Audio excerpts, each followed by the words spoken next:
사도행전 1장 4절에서 5절 말씀입니다. 사도와 함께 모이사 그들에게 분부하여 이르시되 예루살렘을 떠나지 말고 내게서 들은 바 아버지께서 약속하신 것을 기다리라. 요한은 물로 세례를 베풀었으나 너희는 몇 날이 못되어 성령으로 세례를 받으리라 하셨느니라. 오늘은 성령 강림 주일입니다. 우리가 절기를 좀 기억하고 알아야 할 필요가 있습니다. 1년을 예수님의 삶을, 그리고 그의 죽으심과 부활하심을, 그리고 교회의 태동을 중심으로 해서 절기가 진행이 됩니다. 지난 50일 전에 우리가 부활주일을 보냈습니다. 예수님이 십자가에 죽으시고 부활하신 주일입니다. 그 이후에 이제 오순절이라 하여 이제 49일이죠. 49일이 지나고 나서 바로 마가의 다락방에서 120명의 성도들이 모여 열심히 기도할 때에 성령께서 그 가운데 충만하게 임하셨습니다. 마가의 다락방에 임하신 그날 교회의 태동으로 보고 그날을 성령 강림 주일이라고 말하고 있습니다. 우리가 좀 생각해 볼 것이 있습니다. 먼저 이 성령 강림 주일은 어떤 날이냐? 첫째로 우리가 생각해 볼 것은 교회의 시작입니다. 오늘 왜 중요한지, 성령 강림 주일이 왜 이렇게 중요한지 많은 교회들이 놓치고 있는데 좀 그 의미를 생각해 봐야 될 것 같아요. 첫째로 생각할 것은 교회가 시작한 날입니다. 주님께서 이 땅에 세우신 것이 두 가지 있다고 그랬죠? 가정과 교회라. 구약에서 가정을 세우셨고 시작에 와서 주님이 십자가에 부활 승천하시고 난 후에 그 후에 바로 교회가 세워졌습니다. 그리고 교회가 세워진 날이기도 하면서 복음의 완성입니다. 즉 주님께서 부활하셨습니다. 부활하셨는데 이 부활의 증거를 증인이 되어서 세상에 전해야 될 것 아닙니까? 그 전하는 것이 복음이죠. 그 복음이 이제 성령의 능력으로 시작된 것이죠. 그리고 약속의 성취입니다. 앞에서도 영상에 보았지만 예수님께서 요한복음 20장 22절에서 숨을 갖다 크게 몰아셔서 후 뱉으시면서 뭐 하라고 그랬어요? 성령을 받으라라고 말씀하셨습니다. 그 이후에도 그 이전에도 끊임없이 성령은 받으라고 되었고 또 그 약속하신 그 성령이 이 가운데 마가다락방에 임하신 것입니다. 또 하나 생각해 볼 것은 그렇다면 이 성령 강림 주일이 우리에게 주는 교훈은 무엇이냐? 첫째로 이 땅에 오신 성령님을 기억하라는 것입니다. 그러니까 지금은 성령님의 시대라고 하잖아요. 오늘부터라도 여러분 늘 성령에 충만하기 위하여 또 성령님을 기억하는 삶을 사시기 바랍니다. 두 번째로 기도의 능력을 믿어야 됩니다.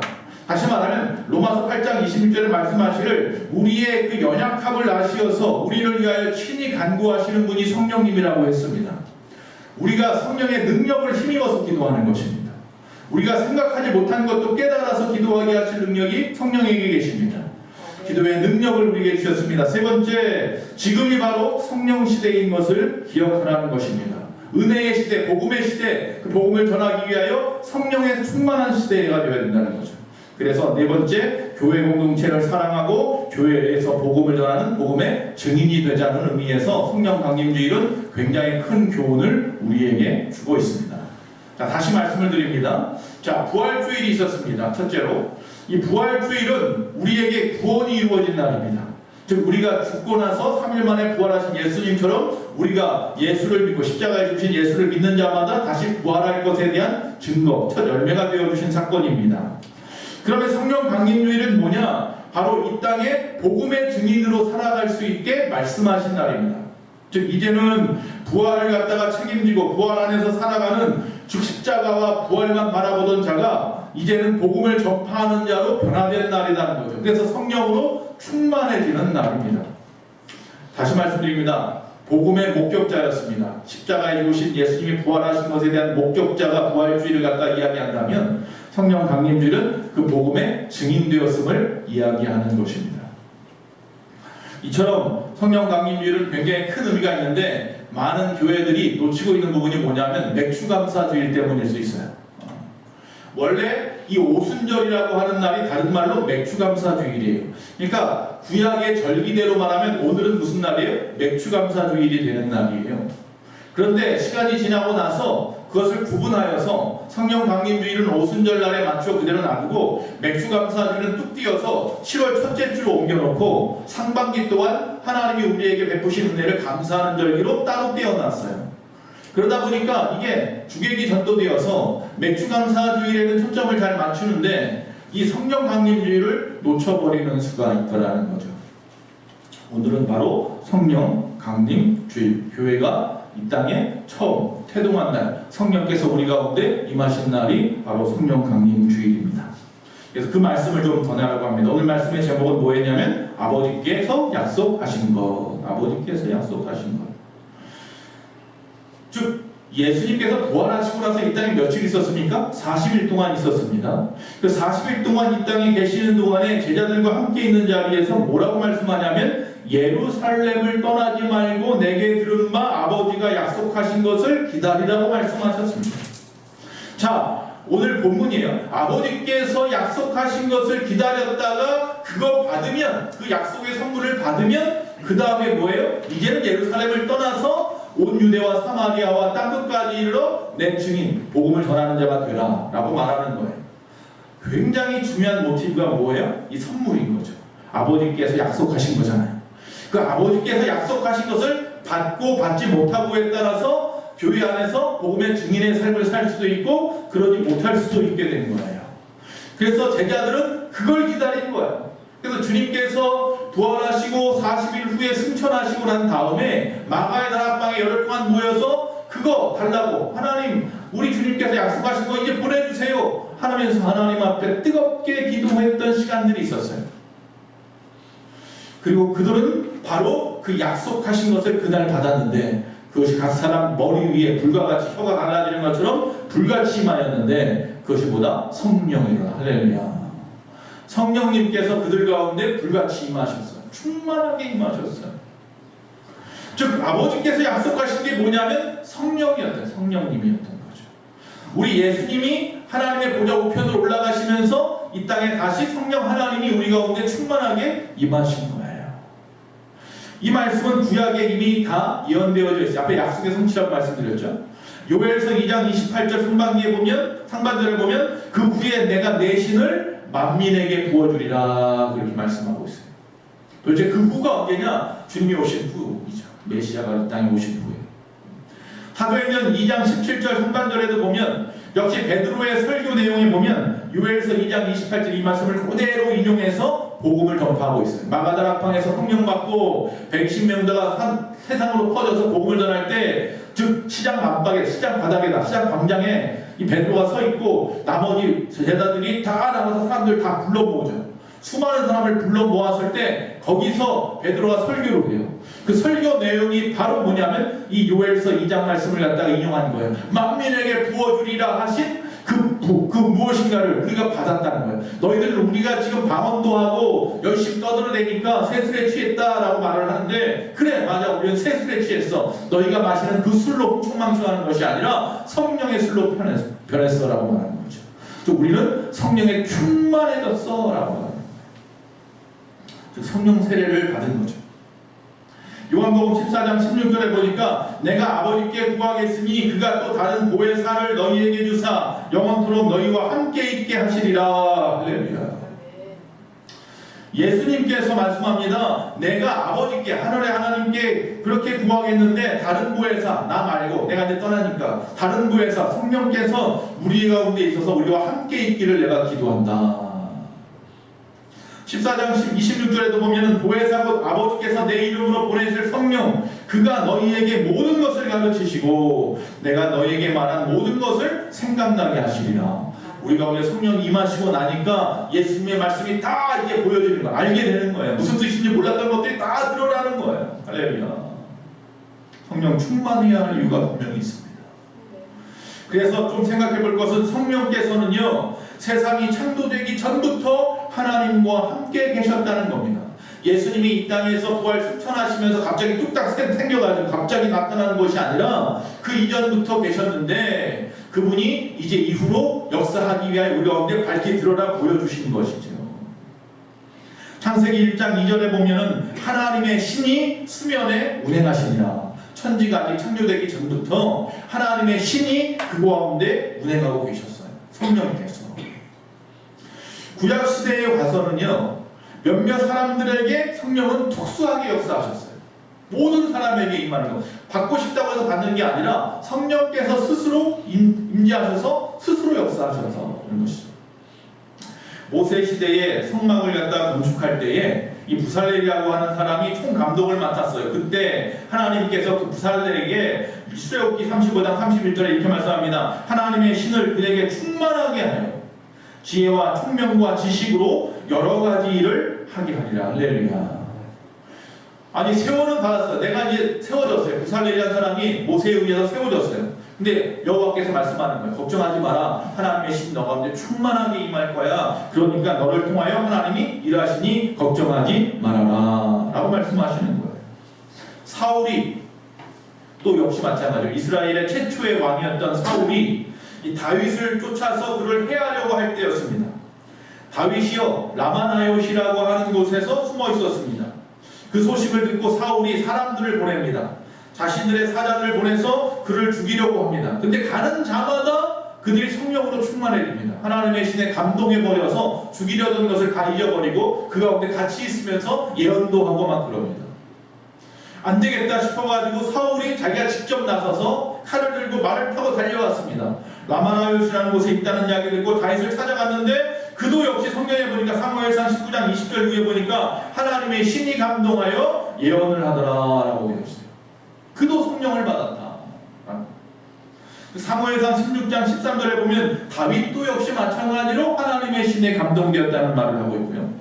또 그 전에 사사시대, 즉 여호수아 이후로 가나안에 들어가서 사울왕이 세워지기까지 약 400여 년 이상의 그 시간 동안에 사사들이 그 땅을 갖다가 다스리고 있었는데 그 사사시대에 나오는 이 사사들도 보면요 항상 하나님의 부르심을 받을 때마다 뭐라고 말씀하고 있냐면 하나님의 신에 감동되어 이렇게 말씀하고 있습니다. 사사기 3장 10절에도 보면 온니엘을 세울 때 하나님의 신이 감동되었다. 또 6장 34절에 또 기드온을 세울 때도 하나님의 신이 감동되었다. 또 11장 29절에도 보면은 입다를 세울 때도 하나님의 신이 감동되었다라고 말씀하고 있어요. 그들 가운데 성령께서 임하셔서 그들을 사사로 세워서 일하게 하셨다. 지혜도 주시고 능력도 주셔서. 그 외에 성경에 나와 있는 많은 선지자들도 하나님의 신에 감동되어서 하나님의 일을 한 것으로 나타나 있어요. 그들의 능력이 아니라 하나님의 능력, 하나님의 신, 바로 성령이 그 가운데 임하여 일하였다. 그럼에도 불구하고 중요한 것은 뭐냐면요. 구약에서 성령께서 역사하시는 것은요. 이스라엘 전 역사 가운데에서 일부분이에요. 몇몇 사람에게만 온전히 처음부터 끝까지도 아니에요. 어느 순간만 그렇게 일부분 나타나서 사용하셨다는 거예요. 자, 그런데 예수님이 이 땅에 오셨어요. 2000년 전에 예수님이 이 땅에 딱 오시고 그가 또 공생애를 하기 전에 목수일을 마치고 이제 30살이 되어서 하나님의 일을 이 땅의 구원의 역사를 이루기 위하여 십자가의 길을 가기 위하여 공생애를 시작하시면서 첫 번째 한 일이 그 당시 자신을 갖다 증거하고 회개하라 천국이 가까웠다고 말하며 회개의 세례를 베풀었던 세례요한에 나가는 거예요. 세례요한에게 나아가서 요단강에서 뭐예요? 세례를 받으세요. 하나님의 아들이 세례받을 이유가 없는데 이 땅에 우리의 본이 되려고 세례를 받으십니다. 자, 세례를 받을 때 어떤 역사가 일어납니까? 이런 역사가 일어납니다. 마태복음 3장 16절에 보니까 예수께서 세례를 받으시고 곧 물에서 올라오실 때 하늘이 열리고 하나님의 성령이 비둘기같이 내려 자기 위에 임하심을 보셨다. 할렐루야. 예수님께서 세례 요한에게 세례를 받으시는 물 세례를 받는 거죠. 그 순간에 갑자기 하늘이 확 열리는 거예요. 그리고 거기서 성령이 임하시는데 비둘기같이 임하시더라. 비둘기가 날개짓 하는 것처럼 그 가운데 임하시더라. 할렐루야. 그 후에 바로 예수님의 그 역사는 성령의 역사였어요. 성령께서 떠나지 아니하시고 끝까지 예수님과 함께 하심으로 일하셨던 거죠.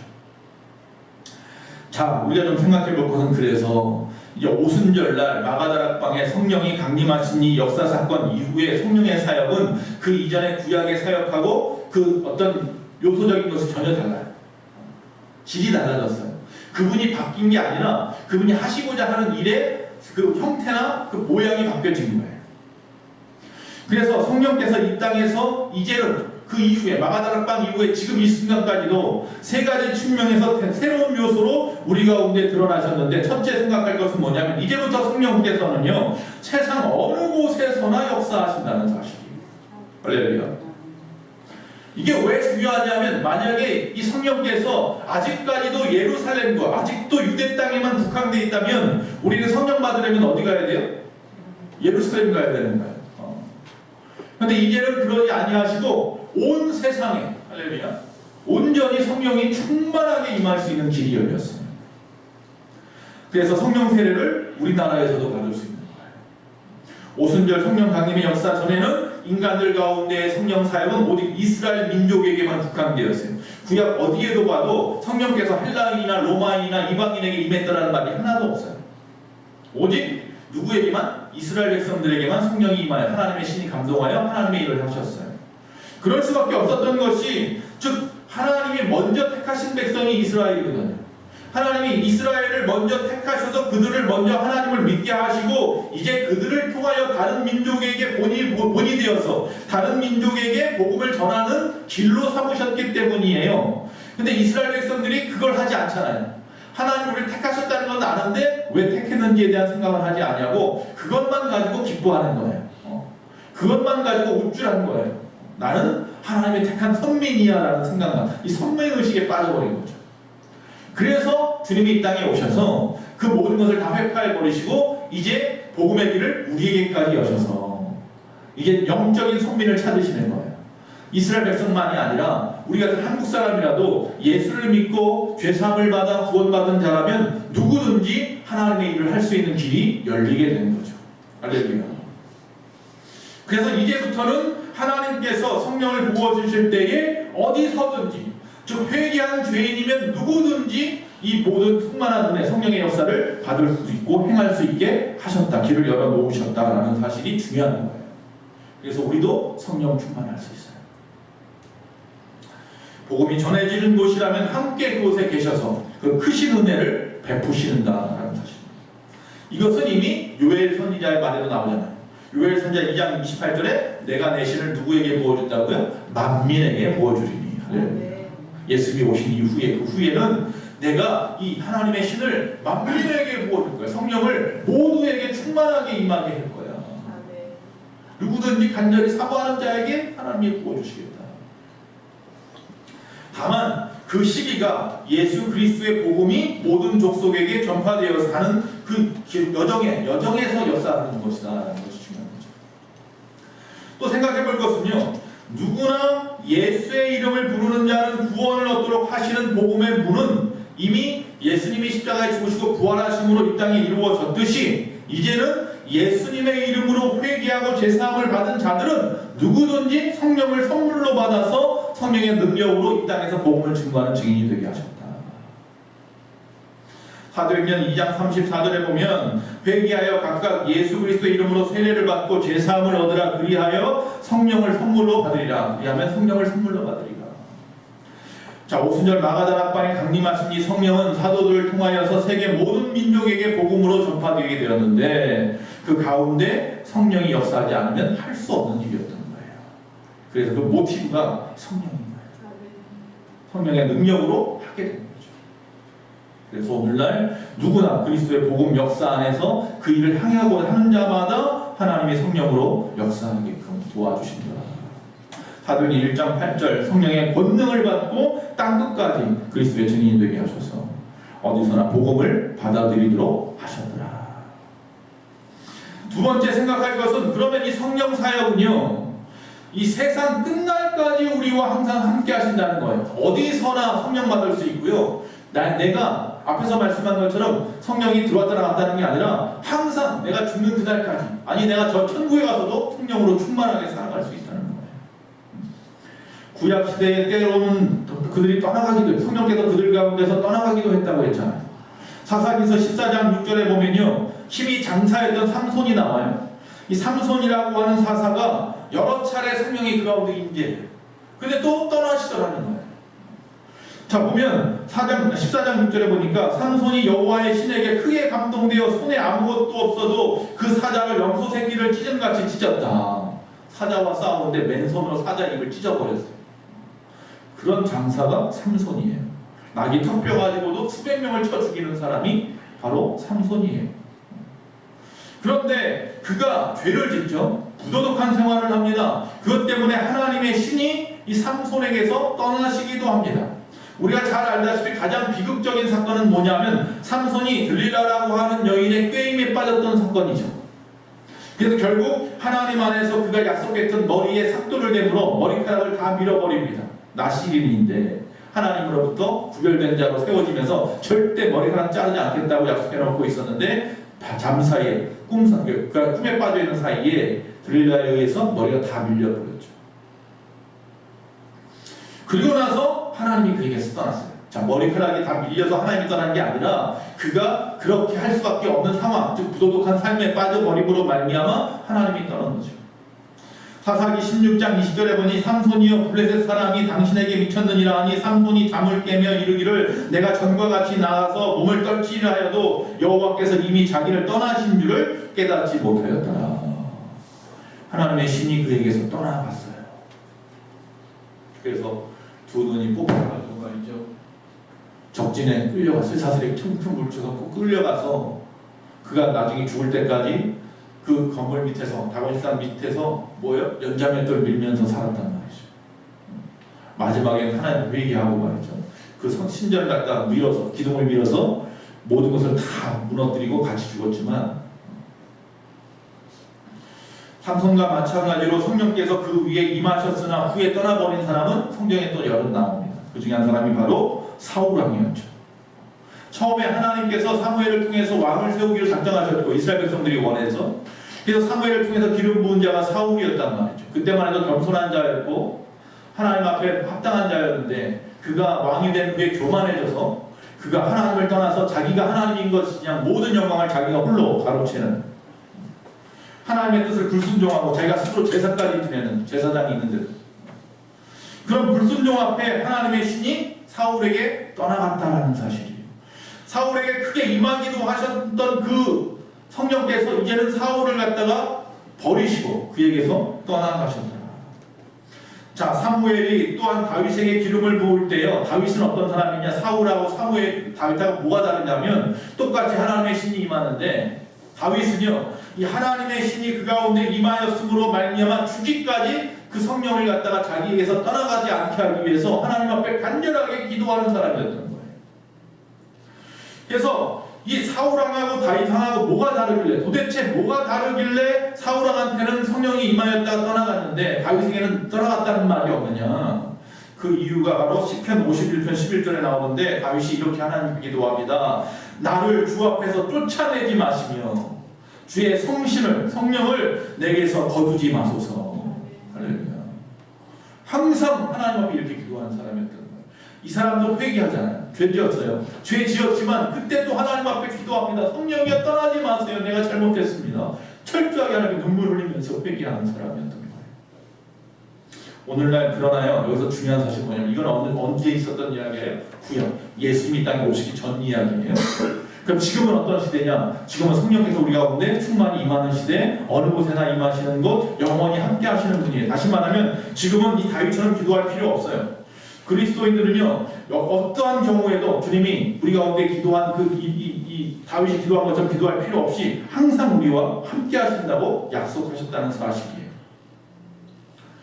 자, 이게 어떤 의미가 있느냐면 성령은 한 번 회개하고 죄사함을 받은 사람에게 임하시면 떠나지 않는다는 이야기예요. 아니, 우리가 죄를 지어도요. 중요한 건 뭐냐면 이전에는 성령께서 스스로 떠나시거나 스스로 임하시거나 하셨어요. 그러나 이제는요, 예수님 이후로는 어떻게 하냐면 성령께서 우리 가운데 임하시는데 문제는 뭐냐면 내가 밀어낸다는 게 문제예요. 그게 달라졌어요. 성령은 죄사함을 받은 자, 즉 구원받은 자 가운데 임하셔서 충만하게 임하고 싶어 하시는데 우리 안에 아직도 죄악된 마음들 옛 성령이 남아서 끊임없이 우리 안에 성령님을 밀어내고 있어요. 이걸 성경에서 뭐라고 말하면 성령을 소멸하는 죄라고 말하고 있어요. 성령을 스스로 소멸하는 거예요. 마치 항상 우리 가운데 계신데 없는 것처럼 사는 거예요. 여러분이 예수 믿고 구원받은 자들은 성령의 세례를 받은 줄로 믿습니다. 성령 세례 받은 자들의 삶을 살아야 하는데 내가 세상에 아직도 발을 담그고 살다 보니까 끊임없이 우리 안에서 성령을 소멸하고 있다는 거예요. 성령의 능력으로 살던 사람이 점점 성령의 삶이 아닌 세상의 삶으로 다시 살아갈 수 있다는 거예요. 그렇다고 성령이 우리를 떠나는 건 아니에요. 우리 가운데 계시는데 우리가 모르는 척하고 살아가는 거예요. 여러분 스스로 우리가 모릅니까? 알잖아요. 내가 예수 믿고 구원받은 확신이 있는데 순간순간 죄 지을 때마다 성령께서 우리 가운데 근심하게 만들잖아요. 데살로니가전서 5장 16절에서 22절에 보니까 항상 기뻐하라, 쉬지 말고 기도하라, 범사에 감사하라, 이것이 그리스도 예수 안에서 너희에게 향하신 하나님의 뜻이니라. 너무나 잘하는 말씀이죠. 그 다음에 뭐라고 말씀하냐면 성령을 소멸하지 말며 할렐루야. 예언을 멸시하지 말고, 하나님의 말씀을 멸시하지 말고, 범사에 헤아려서 좋은 것은 취하고 악은 뭐라고요? 어떤 모양이라도 버려라. 네. 악한 것은, 죄 지을 짓은, 성령을 소멸할 수밖에 없는 일을 하는 것은 어떤 일이 있어도 버려야 된다. 그래야 하나님의 뜻대로 이 땅에 살아갈 수 있다. 하나님이 우리에게 주신 사명 온전히 감당할 수 있다. 그래서 다윗이 뭐라고요? 주의 구원의 즐거움을 내게 회복시켜달라고 기도하죠. 우리는 언제든지 죄를 범하고 하나님의 말씀에 불순종할 수 있는 사람입니다. 우리의 이러한 모습을 보실 때 성령은요 근심하십니다. 에베소서 4장 30절에 하나님의 성령을 근심하게 하지 말라. 그 안에서 너희가 구속의 날까지 인치심을 받았느니라. 주님 오시는 그날까지 우리가 의로운 자로 살아가야 하는데 내 안에 의로움을 놓쳐버리면 성령이 근심하시는 거예요. 그러면 우리가 방법이 없어요. 성령이 근심하기 시작하면 이건 방법이 없는 거예요. 그럼도 에베소서 5장 18절에 뭐라고요? 성령을 충만히 받으라고 해요. 성령을 충만히 받으라. 성령을 소멸하지 않기 위하여 점점 시간이 지나면 성령을 근심하게 만들지 말아야 되고, 그럴 수 있는 방법은 오직 하나예요. 성령 충만함을 구하는 거예요. 끊임없이 날마다 성령 충만하기 위해서 아침마다 기도하세요. 오늘도 성령 충만한 하루가 되게 하세요. 세상 충만하고 악한 것으로 충만하지 말고 성령으로 충만하기 원합니다. 마지막 세 번째, 성령의 사역은요 우리를 온전하게 완전케 하는 능력이 있습니다. 성령의 사역은요 회개하는 모든 죄인들을 은혜 안에서 자라나게 하십니다. 그런데 이 은혜 안에서 자라나게 한다면 다른 말로 말하면 뭐냐면 예수님을 닮아가게 하십니다. 내 힘으로 예수님을 닮을 수 없어요. 그런데 뭐가? 성령께서 우리 가운데 임하셔서 예수님을 닮아가게 하신다는 거예요. 이 예수님의 닮아가는 삶에 대한 이야기는 이번 주 수요일부터 시리즈로 전할 겁니다. 도대체 예수님이 어떤 모습을 닮아야 하는지에 대한 말씀을 전하려고 마음을 먹었습니다. 중요한 것은 하나님께서 우리의, 즉 하나님의 백성이 바로 예수 닮기를 먼저 원하신다는 거예요. 예수님 이 땅에 오셔서 본을 보이신 모든 일들을 우리도 하기 원하십니다. 예수님도 그래서 너희들이 나보다 더한 일도 할 수 있다고 말씀하셨는데, 그것은 바로 성령께서 우리 가운데 임하셨을 때 하는 이야기예요. 성령께서 임하시니까 바울도 죽은 자도 살리잖아요. 베드로도 죽은 자를 살리잖아요. 성령께서 임하시니까. 성령이 임하시면 이처럼 은혜 안에서 자라며 예수님을 닮아가게 하시는 역사를 합니다. 그렇기 때문에 우리가 완전해지는 거예요. 그래서 우리가 온전해지는 거예요. 나 스스로는 절대로 이 땅 이 죄 많은 세상에서 온전해질 수도 완전해질 수도 없어요. 그 사실을 우리가 좀 깨달아야 합니다. 알아야 합니다. 그래서 이 성령이 우리 가운데 임하시면 이런 영적인 깨달음을, 지혜를 주시고, 용기, 하나님의 능력, 성령의 열매, 성령의 은사를 우리에게 마구마구 부어주십니다. 뭐하라고? 복음의 증인되라고, 교회를 세워가라고, 교회의 덕이 되라고. 하나님 우리에게 은사를 주신 이유는 나 잘났다고 주신 게 아니라, 나 자랑하고 다니라고 준 것이 아니라 교회의 덕이 되라고. 하나님 나에게 주신 그 은사들을 가지고 교회를 위해서 충성하라고, 나가서 열심히 복음 전하라고, 그러라고 성령 부어주신 거, 성령이 우리 가운데 임하신 건데 이거 알지 못하고 살아요. 말씀을 마칩니다. 성령이 내 안에 계셔서 나를 주장하시도록 기도하십시오. 그리고 내가 그 성령에 순종하면서 살아가십시오. 이러면 모든 역사가 이루어질 줄로 믿습니다. 여러분이 무엇을 구하든지 하나님이 들으시고 역사하실 줄로 믿습니다. 성령께서 주시는 그 능력을 힘입어서 오늘도 승리하는 하루를 사시는 저와 여러분 되시기를 간절히 축원합니다.